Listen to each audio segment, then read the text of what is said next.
যে স্বর্ণ ব্যবহার করা পুরুষদের জন্য হারাম। তো এখন যে জি বলা হয় যে হোয়াইট সোনা বা হোয়াইট গোল্ড, তো ওটা রঙের কারণে হারাম না কি সোনার জিনিসটাই হারাম, নাকি হলুদ হলে হারাম, সাদা হলে জায়েজ, এবং কি কারণে কুল্লু হারাম? কুল্লু কুল্লু মা হুয়া যাহাবুন ফাহুয়া হারামুন লিররিজাল।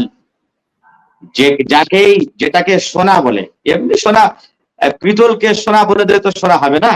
যেটা আসলে সোনা, সে সোনা কয় প্রকার হতে পারে, সোনা হোয়াইট সোনা হতে পারে, গোল্ড সোনাও হতে পারে। হ্যাঁ, তো সোনার প্রকার ভেদ। যাকে সোনা বলা হয়, যাকে সোনা যেটা সোনা, সোনা পুরুষের জন্য হারাম, পুরুষের জন্য হারাম, সে হোয়াইটই হোক কিংবা গোল্ড হোক। হ্যাঁ, সোনা যাকে বলে সেটাই হারাম।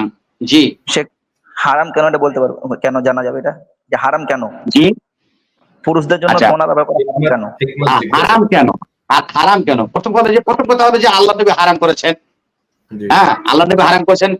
সুতরাং আল্লাহ নবীর অনুগত্যের পরিচয় হলো যে আল্লাহ নবীর কথাকে বিনা কোনো কেন, কিসের কারণে ছাড়াই মেনে নেওয়া, এক নম্বর কথা। দ্বিতীয় কথা হলো যে স্বর্ণকে পুরুষের জন্য হারাম এই জন্য করা হয়েছে, স্বর্ণ হচ্ছে কি অলংকার, গয়না, সাধারণত তাদেরকে পরানো হয় যারা সৌন্দর্যতা অবলম্বন করতে চায়। আর সৌন্দর্যতা অবলম্বন করা এটা মহিলাদের বৈশিষ্ট্য, মহিলাদের বৈশিষ্ট্য। আল্লাহ পাক কোরআনে বলেছেন, আওয়ামা ইউনাশশাউ ফিল হিলিয়াতি ওয়া হুয়া ফিল খিসামি গায়রু মুবিন।